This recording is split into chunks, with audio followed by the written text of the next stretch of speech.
Si è svolto presso l'auditorium dell'Istituto Gallo di Agrigento la premiazione finale del concorso Nicolas Green, indetto dall'assessorato regionale all'istruzione della Regione Sicilia, dell'AIDO di Agrigento, l'ufficio quinto dell'ambito territoriale di Agrigento, in collaborazione con l'Istituto Rita Levi Montalcini di Agrigento, diretto dal dirigente scolastico Luigi Costanza.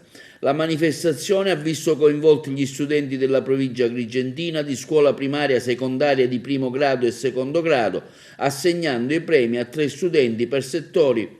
Sì, questa è la giornata conclusiva di questo concorso Nicolas Green. Noi siamo come scuola di supporto nominata dall'ufficio scolastico provinciale, l'ufficio quinto di Agrigento, con in testa la dottoressa Palumbo, l'assessorato regionale all'istruzione all'onorevole Galla e il presidente Musumeci. Quindi siamo stati scelti come scuola di riferimento, abbiamo portato avanti questo concorso molto importante oggi, che ha visto la partecipazione dei ragazzi della scuola secondaria di primo grado e di secondo grado. Abbiamo fatto questa giornata nel ricordo di questo bambino, che è Nicolas Green, che ancora oggi ci insegna i veri valori della vita, i veri valori della solidarietà.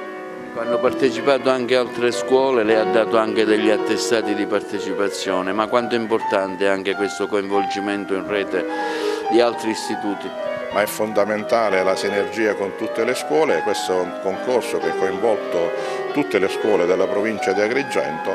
Dovevamo dare 3 premi, 3 per la scuola primaria, 3 premi per la scuola secondaria primo grado e 3 premi per la scuola secondaria secondo grado, ma io credo che tutti i ragazzi sono vincitori, quindi oggi è una vincita per tutti, è una vittoria per tutti, perché la scuola è la vera testimonianza che la nostra società si basa sui valori della solidarietà, dell'altruismo e del rispetto delle regole civili. Abbiamo voluto essere presenti come amministrazione a una manifestazione che è partita da un premio voluto dalla Regione su un elemento importante, quello che è la donazione degli organi.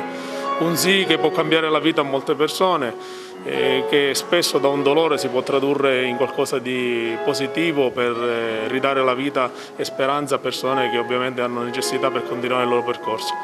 Quindi siamo vicini, date il vostro sì, non c'è un impegno fisico e non ci sono restrizioni, anche sulla consegna di una carta d'identità. Quando vi chiederanno se siete convinti di poter donare, l'obiettivo è quello di raggiungere più donazioni. La Sicilia, che oggi è un po' carente e un po' indietro da questo punto di vista. Perché AIDO tra l'altro è anche promotrice, in collaborazione con il Consiglio regionale della Regione Sicilia, per diciamo, la costituzione che c'è stata all'inizio di questo premio Nicolas Green. Questo premio Nicolas Green vuole sicuramente attirare l'attenzione sui ragazzi, sui docenti, su chiunque, che aiutare oggi chi è in attesa di un trapianto è sicuramente la cosa più nobile che chiunque di noi possa fare. Ricordiamoci che questo ragazzo, Nicolas Green, deceduto a 7 anni per un tragico scambio di macchina, perché questi delinquenti pensavano che si trattasse di una macchina di un gioielliere. I genitori hanno deciso di donare gli organi e in Italia è cambiata completamente la cultura sull'adozione degli organi, perché fino al 1994 in Italia non si sapeva nemmeno che cosa fosse. Tu hai ricevuto questo attestato di merito per cosa? Quali sono le motivazioni? Allora, le motivazioni del disegno sono tipo che praticamente quando muore una persona, cioè quando sta per morire, gli organi si donano ad altre persone che ne hanno bisogno.